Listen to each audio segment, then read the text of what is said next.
This is ACC Nation with Will Ojanen and Jim Quist, featuring ACC sports news and interviews. Available on streaming radio, podcast, and YouTube. This is ACC Nation. That's Will Ojanen. I'm Jim Quist. Thanks for joining us. We're going to be talking football, basketball, and the Learfield Directors Cup standings. And let's start out with football, Will, because we've been doing we started out already with Virginia and Syracuse previews. We've got more coming up in the next few weeks. We're going to be looking at everybody across the ACC. Some great stuff out there right now with Jackie talking about Virginia, and of course Tim talking about Syracuse. Some really in-depth things, and it's really fun to watch all of the people who are jumping on board and listening to those interviews. Two very knowledgeable people talking about those programs. And we did have a little bit of a change in how Syracuse is going to look, maybe. So LeKent Allen, and that's a running back for Syracuse. Okay, so here's the deal. There was a fight on campus, apparently, sometime back in December. And he was suspended from the football team. So he went through what I would say is a proper channels, the proper procedures. He did a formal and informal request, both. There's two, okay, to have this thing discussed and expunged. That didn't go anywhere. So it ended up, the school basically said, hey, you're off the team for this year. Well, in our interview with Tim, the conversation was that here's a running back that's going to step up and probably going to be delivering a 1-2 punch for Syracuse in the backfield. And then all of a sudden the rug gets pulled out from underneath of him. Well, school, the team, So what's happened now is that he has decided he's going to take Syracuse to court over this. And in the next couple of weeks, we're going to find out exactly what the answer is. I was reading some things today, Will, basically indicating that there are a couple of other players there that probably could step up. So, yeah, it's a really messy situation. I just don't know. It's hard to know to say how it's going to end up, but yeah, that's something you don't like to see, especially when at this point of the year. But yeah, gotta watch yourself. You know what I mean? Yeah. I mean, there's just certain things that people are going to expect out of you when you're in society. Period. Yep. So, I'm not laying that out on him. What I am saying here is that the one thing that impressed me about this is that he has taken it step by step in a proper fashion. Yeah. So that when he takes it to court, he can show a judge, look, he may or may not say this. This is me just, okay, judge. Yeah, I was involved in this fight. I know I've done something wrong, but I think it's a bit drastic. I have, made the attempt step by step to resolve this with the school, but they just don't seem to be giving anything here. So it's kind of forced my hand if I'm going to play football, and this could mean my career and my future. So that's why I'm bringing it to court. That's why I'm presenting it to you to make a determination whether or not I should be put back on the football team. I think that's a smart Yeah, way to do things. yeah. Go through, the right way, and the reality is, if this was Georgia, you'd probably get extra NIL money for it. But Be driving several new vehicles. Oh man. Okay. That's our shot at the SEC. We'll have a few more coming up.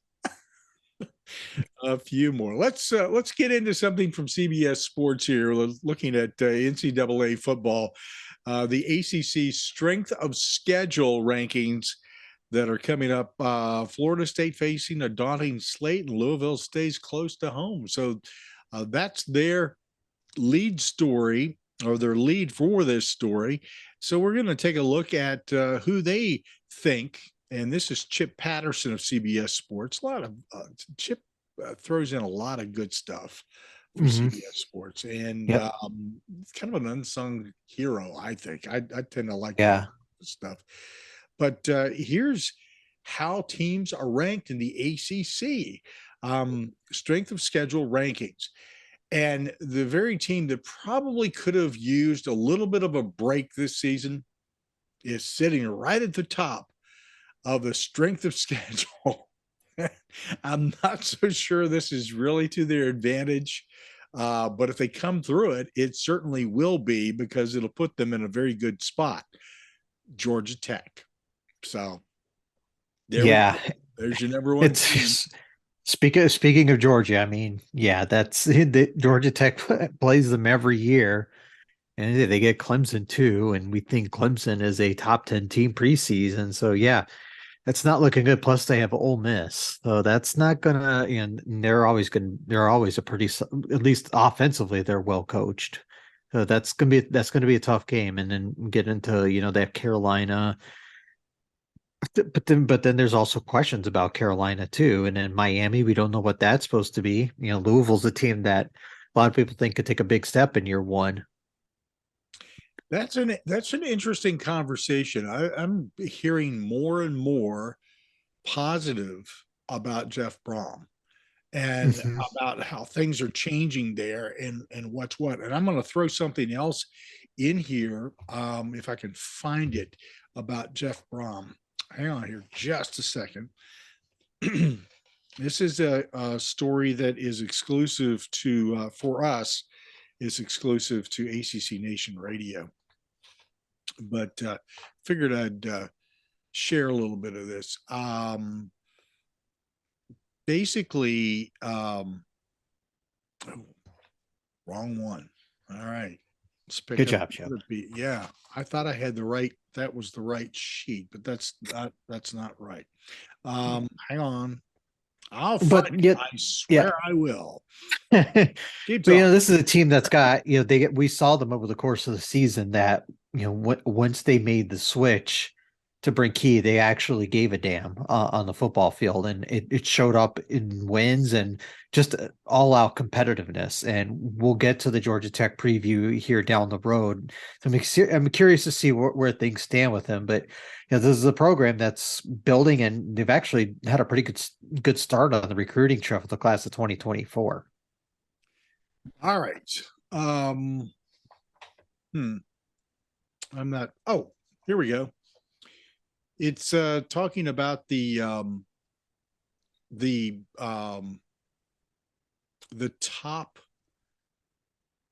offensive lines, and in the ACC, and this is interesting. It's not. This isn't just the ACC. This is all of college football. The top returning offensive lines based upon experience is Florida State. And right behind that is Louisville. Those are number one and number two offensive lines ranked in the nation based upon experience. Now, that doesn't mean that they're the best lines. Yeah. This means that, based upon experience, you're talking about the Seminoles with 206 starts and Louisville second at 150. So Brahm is walking into a situation where I think that his offseason recruiting has been phenomenal. People are pumped. This team is sneaky good, and that's just 1 year, or really not even a year yet. So let's see where that goes. Let's see here. Let me get out of that. And so anyway, we'll go back to who's who in the rankings here. Up next, the strength of schedule is number 2, Florida State. So they're starting out with a really bodacious schedule. Yeah. Week 1, against LSU, rematch of last year, and what was a really strong game. They obviously get Clemson in the first 4 weeks of the season, but if those are the biggest issues, then yeah, I think they're going to look pretty good. I mean, we go to the end of the season, if we're talking again in December and Florida State's 10-2, I'd say that's a pretty successful season. Yep, very much so. Number 3, Duke, who was the surprise team last year. Mike Elko, coach of the year. It's just amazing. Now, the question always is, can they repeat that in year 2? That's a big challenge. Yeah, it's going to be hard. They take on Notre Dame this year. We think they're going to be really good again. Plus, they draw Clemson and Florida State along with NC State and Louisville.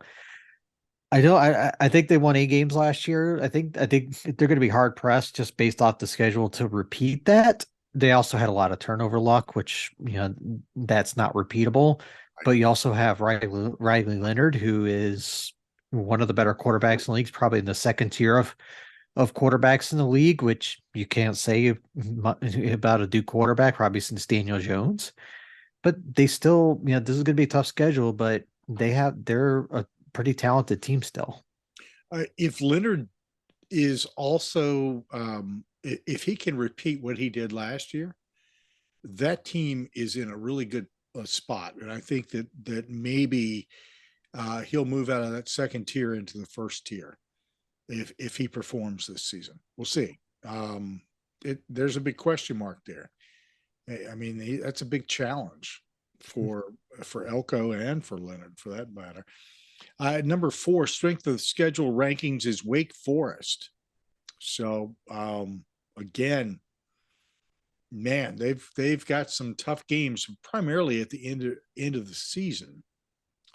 Yeah, backloaded with Clemson, FSU, NC State, and Pitt, and then at Notre Dame as well. It's going to be a tough one this year for the Deacs, and they have their own rebuilding. Not rebuilding, but they're change the guard at quarterback with Sam Hartman gone. Actually, they will be seeing him against Notre Dame later in the year. But we'll see what they're made of, and it'll be an interesting team to preview here in the coming weeks.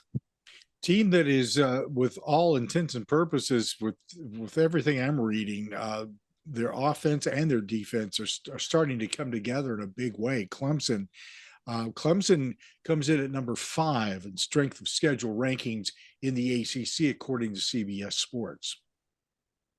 Yeah, it's we talk about it. They have Florida State, and they also have they have a tough schedule again. It's at Miami is sometimes it can be tough, but we still don't know what to think of Miami yet. We'll get to that preview later, but they have a new offensive coordinator, Tyler Van Dyke, going with his 3rd offensive coordinator in 3 years. Eventually you have to wonder what the issue is there. Is it Cristobal maybe getting too much going on there in terms of he's just asking too much of his coordinators? Is this shakeup healthy for players? Yeah. But we'll get and NC State should be an interesting team. They're running back the 2021 Virginia offense that can be on its best days is really difficult to stop. The question is, do they have the receivers to do it? So they're the most talented team in this conference. Question is whether they can play like it. I think the game that more and more people are beginning to look at as a rivalry, it is a big game from the standpoint of numbers, viewership, how many people are packed into a stadium, and the attention it gets from national media, Clemson and Notre Dame. That is going to be another barn burner. I tell you what, if there's any possible way to have these two teams playing each other every season, make it happen. They have not disappointed us at all so far. So now, at times, the fans of Clemson and Notre Dame have been disappointed in their wins or losses, but that's a whole Mhm. different ball game. Drake May and the Tar Heels come in at number 6, North Carolina. Mac has got an interesting challenge in front of him this year, but a schedule that might actually work in his favor. Yeah, once they get out of non-con, they open up a South Carolina, App State, and then take on Minnesota down in Chapel Hill.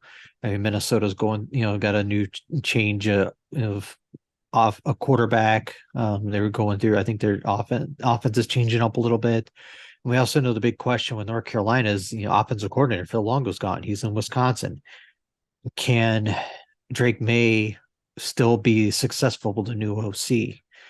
We'll see. That's interesting. They say they have obviously they'll have NC State to close the season. They get Clemson, and Pitt's always a team that's really tough defensively. Strength of schedule at number 7, Syracuse, and we talked a little bit about the issues at running back, but this team has some potential this season. Yeah, They we talked about. Oh, no, sorry, Jim. go ahead. No, I'm No, just there's so much to talk about here. yeah. Oh, we talked about this with Tim. That trio of games leading into their bye week: Clemson at UNC and at FSU. Oof. But Not hey, not you get to easy. play Pitt in Yankee Stadium, which Well, yeah, that should be interesting. yeah. I enjoy it. Pittsburgh comes in at number 8 in the strength of schedule rankings for the ACC. This, according to CBS Sports. Chip Patterson's writing this story. If you're looking for it online, you can get a lot of the details there. Chip does some great writing, and you should check the story out. Um, wow. This is, Pitt has got a really interesting schedule. Yeah, running back some of the old Big East. It feels like they're playing Cincinnati, and obviously they go to Morgantown to take on West Virginia in a rematch of last year's game. That was just that was the first game of the season. It was just an unbelievable electric atmosphere.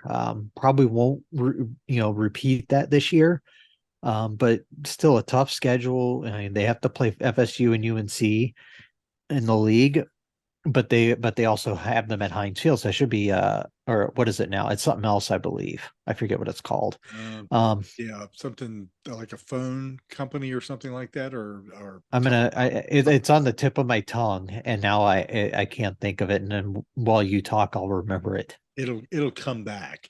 At number 9 on the strength of schedule rankings is Miami, and boy, they're starting out with wham bam, thank you, ma'am, on their schedule. It was Acrisure Stadium. That's the There name you of it. go. Okay. Um, Yeah, Texas A&M and the non-con should be an interesting game. It's kind of a pivotal game for both teams. We've seen Texas A&M, fall off a little bit. They had a very disappointing season last year, even with the electric recruit, that top flight recruiting class. They obviously blew Miami out last year. We're going to get a repeat, rematch of this. I'm curious to see, where these two teams are standing. I think Miami should be undefeated heading into that game. That should be, I think this year might be more winnable depending on how the offense gets going, because they need Tyler Van Dyke to be much much better. yeah, needs to step up. Number 10, NC State. And this probably is a good thing for them because there's some adjustments there on offense and defense that there's some major question marks, I would think, in regard to how this team is going to perform this season. Yeah. We talked about a little bit ago how they're running back the 2021 Virginia offense with Robert and I, Garrett Tujague, and Bernard Armstrong. Uh, we just don't know, again, the receivers, what level they are, they are, how good they are. And you're installing a new offense into from a guy who I'm not sure he knew what offense was. But I think by that they'll be better. But again, you got Clemson, Notre Dame, North Carolina, Miami, and Louisville, but they're all in Raleigh, so I think it's very favorable for them. Yep, should be fairly easy. This is also a good thing for Virginia. They come in at number 11 on this rankings, in the rankings, and that's a big thing for the Cavaliers because they're not they're not really far along. They're not far enough along yet into their rebuild that they can withstand a pounding. And I think that in our conversation with Jackie, the thing that she kept bringing up to me that was like this big flag, Will, was that there's a lot of experience on this team. And to me, you may not know who a player is, who's plugged into a certain position, but if you've got experience and you're an athlete, and you know a system, and that's what you have, that's a type of team that almost always can come out and just bite you in the rear end quicker than that you can bat an eye. Mhm. Yeah, this is an interesting schedule. He even mentions it here in his piece. They don't have to face Clemson or FSU this year, which nice, but the non-con's tough. You're opening up with Tennessee in Nashville, neutral site game. I think I saw at one point the opening line had Virginia as like a 4 touchdown underdog. But week 2 against JMU would be their first home game since the tragedy. And I said I feel like there's going to be a lot of emotion in that game, and I feel like they're going to ride it to a victory. Maryland and College Park, great to see another, this rivalry renewed. There's no love lost between these two schools. It's going to be a tough matchup, and then and they also take on William and Mary. But remember, they were a really good FCS team last year. They have an offensive coordinator that I'm surprised hasn't gotten any looks at FBS jobs yet. He's a really innovative kid. And remember, Mike London, did you know he was a cop? One more year down there, he's gone. I trust me. Next up is number 12, Virginia Tech. The Hokies are also in a nice position where they're going to be missing out on some of the top flight competition in the conference, but not everybody. Yeah, are they trying to audition for the Big Ten with this non-con schedule? Rutgers and Purdue? Gee. Yeah, I'm just kidding. No, they should beat Rutgers. I don't think Rutgers is gonna be very good. Purdue's gonna be an interesting one. Obviously, they lost their coach to Louisville, who we'll get to in a moment, but they have a new defensive-minded coach. I'll be curious to see what his approach is to this team, and obviously it'll be early in the season. It won't have everything down pat yet. But Virginia Tech has their own issues, which we'll get to the Virginia Tech preview down the road. But quarterback is still a question mark to me. If they can't get that figured out, then they're going to be in for a long season. Well, up next, we've got Louisville at number 13, almost right near the bottom of the ACC in the strength of schedule rankings. Again, a good place for incoming coach Jeff Brom to be. He's really building up this team. Don't expect miracles in the first year, but expect a lot of difference in the way this team performs overall. And having a schedule that is going to be very helpful, it certainly is not going to hurt. Yeah, and they have 3 true road games all year because they have technically Georgia Tech. The Georgia Tech game is in Atlanta, and the game against Indiana is at Lucas Oil. Technically, they're neutral sites, even though they're kind of like road games. Semantics here, but they also don't have to play Clemson, FSU, or UNC. which helps. But then they also get Virginia Tech, Georgia Tech, and Boston College, who many people think are like the bottom four teams of the ACC, and they figure they should win those. So they at least have a chance to win them. So I feel like this is going to be one of those seasons where they could be a 9-10 win team propped up by a very weak strength of schedule. Let me ask this question. Since we're talking about the four teams that potentially could be at the bottom of the ACC, Virginia Tech, Georgia Tech, and Boston College, not necessarily in that order. Mhm. Out of those four teams, which do you think has the most potential for surprising people this season? It, I don't think it's going to be one of the Virginia schools, honestly. I think obviously Virginia's offense is a gigantic question mark. I just don't know if I trust it. Same with Virginia Tech, just because of the quarterback play. Mhm. I might say Boston College because of their returning O line. The caveat is they got to get more consistency out of the quarterback Moorhead. I mean, we saw it in the Duke game last year. He looked really good in that game, but there are other times he just looked like a deer in headlights. But some of that too is just because they were they were almost pulling people off the street to play O line for them if they had eligibility left. Like it was pretty dire there. So if they can stay healthy and they get some really good linemen back, I think they have the chance to surprise. So making that step from the Eagles right into the team that we're talking about here, the very last team on the strength of schedule rankings is Boston College. So I see what you did there. Uh-huh. Yeah, yeah, very slick. Um, this is, I think you may be right here. I look at their schedule, I look at their strength of schedule. This could be a sneaky good team, and Jeff Hafley is not. You know,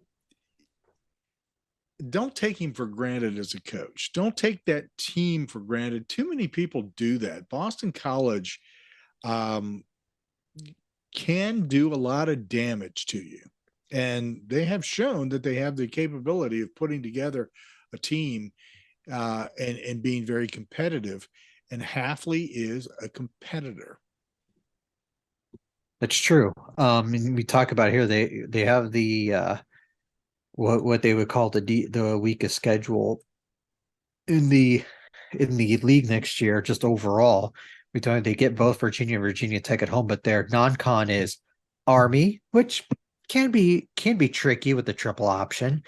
UConn coming off a bowl game, but I think that was more of a schedule based thing. I don't think they're that good again this year. NIU, who's got some work to do, and then Holy Cross FCS game. That there's a real good chance they could be bowl eligible just off of that right there. Holy cross. Um, now let's get into some other sports here. We've got a lot of stuff. Hey, just as a reminder, I know the people who are listening to us right now on ACC Nation streaming radio worldwide, thank you for doing that. I'm going to remind people who are listening to us on the podcast and watching us on YouTube that you need to check out our streaming radio. The connection there is at our website at accnation.net, and just scroll down the page. You'll see ACC Nation Radio. Click on it. It'll take you directly to what we're broadcasting at the time. I will tell you this: on a daily basis, every afternoon, basically, we consolidate all the sports news that's going on in around the college scene, and also in the ACC. Put that together. It's usually around anywhere from 2 to 3 to 4 minutes long, but it's a nice update, a nice synopsis of what's going on in the conference and whatnot, and some stories that you won't hear anywhere else. But that radio ACC Nation Radio Sports Update is exclusive to our streaming radio. So this is the only place that you'll be able to hear it. And so we invite everybody else who's on the podcast and YouTube to check that out and make sure that you listen. If you want to subscribe or to follow or to like or anything else, any of our podcast, YouTube, or streaming radio, we have a links page that will take you into multiple platforms, which will allow you to follow the streaming radio. There's multiple platforms which will allow you to subscribe to the podcast. And of course, YouTube is YouTube. You just go to ACC Nation, YouTube, boom, you're there, and subscribe. So that's right. You hammer it into him, Jim. That's right. I was going to say, or Will takes the hammer out, and it's all over for all of us. Gotta bring back the props.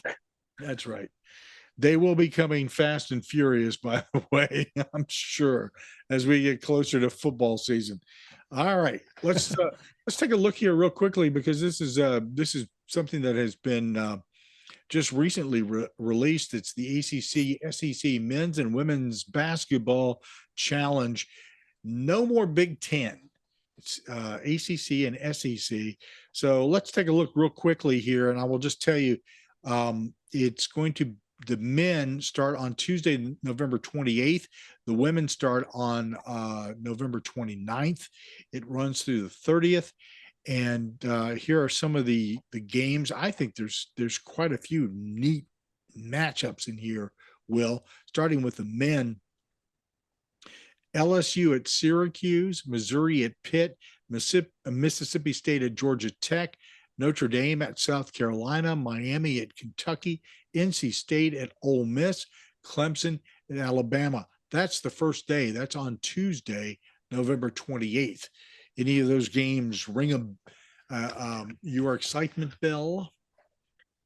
Well, the fact that Kentucky's playing Miami and not like Carolina or Duke was a little bit surprising. I had I figured the way they would set it up is, okay, every year that Kentucky doesn't play Duke in the Legends Classic, they'll play then. If not, they'll play UNC or whatever, blah blah blah. But it's cool that they're gonna do something different. Like Miami is one of the favorites, probably the second favorite or second best team in the league preseason this year, even with Jordan Miller and Isaiah Wong on. And that's something I'm really concerned about. I feel like they're being a little overrated this year because of that. But I think Kentucky's got their own issues. They signed a great recruiting class, but they have like almost next to no depth at this point. Now, they can still get more players to enroll by between now and when everybody enrolls. But that looks like that's kind of the marquee game of the night. Clemson, Alabama, I think is that's going to be probably the night. That's the nightcap. But I'm still skeptical about Clemson, and Alabama is a team that with Nate Oates, they're going to be really, really good this year again. Probably top 10 to 15 good. So we'll see, but I think they'll probably win that game pretty handily. Yeah.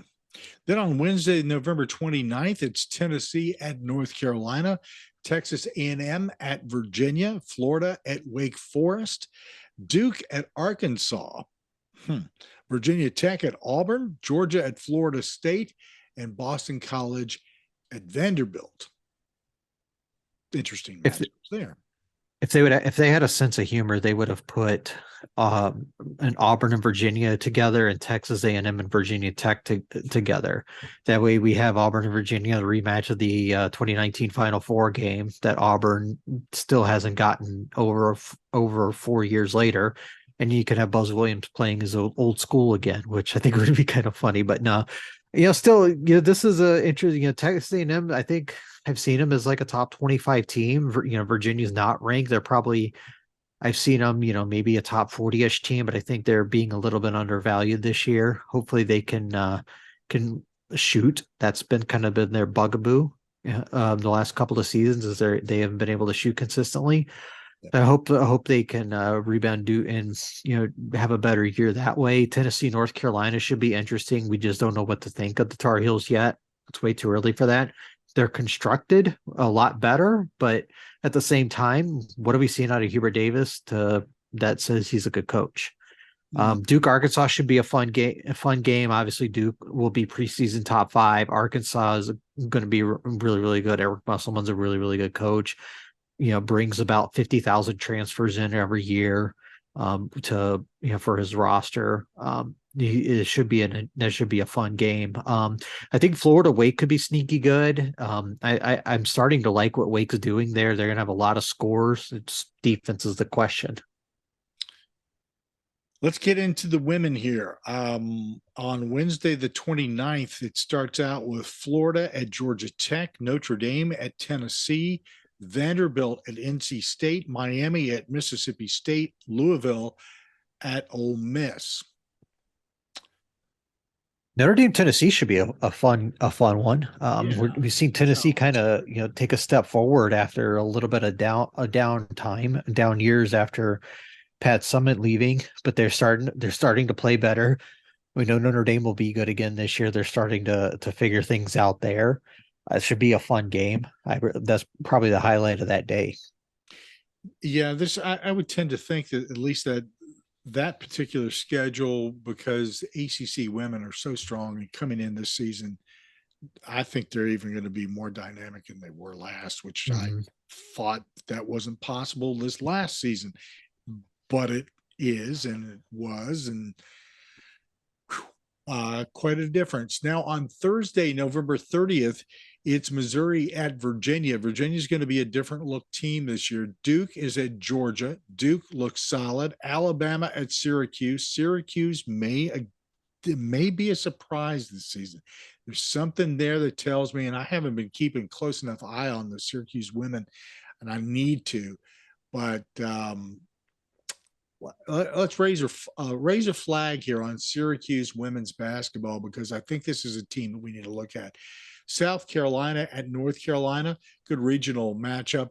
Arkansas at Florida State, Boston College at Kentucky, Texas A&M at Wake Forest, Virginia Tech at LSU. That's going to be a fun ride. Clemson at Auburn. Yeah, pretty loaded a Thursday in this challenge. You talk about Duke should be a really good defensive team again. South Carolina taking on North Carolina. South Carolina obviously been arguably the best program in women's basketball for several years now. North Carolina again having a little more success. They're starting to look better. But yeah, Virginia Tech LSU is the marquee matchup of this challenge, kind of running back the Final Four game from last season, where Virginia Tech led a lot of the way and LSU kind of came back at the end. And I think Virginia Tech will look for some sort of revenge for that game. So let's jump into some quick notes here. The Learfield College Directors Cup standings, the finals came out today. 6 ACC schools are ranked among the top 20 for the final one. Virginia led all ACC schools with a 4th place finish, led by a 3rd consecutive NCAA women's swimming and diving championship and a 2nd consecutive NCAA men's tennis championship. North Carolina joined the Cavaliers among the top 10 in 8th place, followed by Duke at 16, Florida State 17, NC State 19, Notre Dame 20. The ACC 6 schools among this year's top 20 are the second most of any conference. This is it was pointed out by I can't remember who did this, talking about how both the ACC and the Pac-12 have, despite everything else that's going on, like Big 10, Big 12, SEC, all this nonsense, ACC and Pac-12 continue to grab all these championships in different sports and are showing up and delivering. And so if you're looking for, sports, anything to get into, I can tell you that certainly the place to look is, in this particular instance, it's the ACC. something else to note here very quickly. These teams won NCAA championships. NC State won a women's cross country championship, field hockey for North Carolina, men's soccer, Syracuse, women's swimming and diving, Virginia, fencing, Notre Dame, women's tennis, North Carolina, men's tennis, Virginia, women's golf, Wake Forest, men's lacrosse, Notre Dame. And now, if we can just deliver another football championship and basketball championship. That would be nice. That'd be nice. Hopefully, it could happen this upcoming year. There's potential. You can see Clemson, get its act together with this new OC, or Florida State comes out of nowhere to do, well, not out of nowhere, but people think they're a dark horse playoff team. Maybe they can. Look at basketball. Men's side, Duke is someone a lot of people think could do it with what they return. Obviously, on the women's side, we see Virginia Tech being really, really strong this year. There's potential. And be sure to subscribe to ACC Nation on your favorite streaming radio platform, and also on podcast and YouTube channel. There's more ACC Nation football previews that are coming up as the countdown to college football continues. We'll have them there. We hope that you, if you are in the United States, that you enjoy the 4th of July weekend, which is coming up. Make sure that you follow us on Facebook, Instagram, Pinterest, Twitter, Reddit, LinkedIn, and Mastodon. Just look for ACC Nation. It's just that simple. And we thank you, as always, for following us, and hope you have a great weekend. Until next time, cheers. Cool.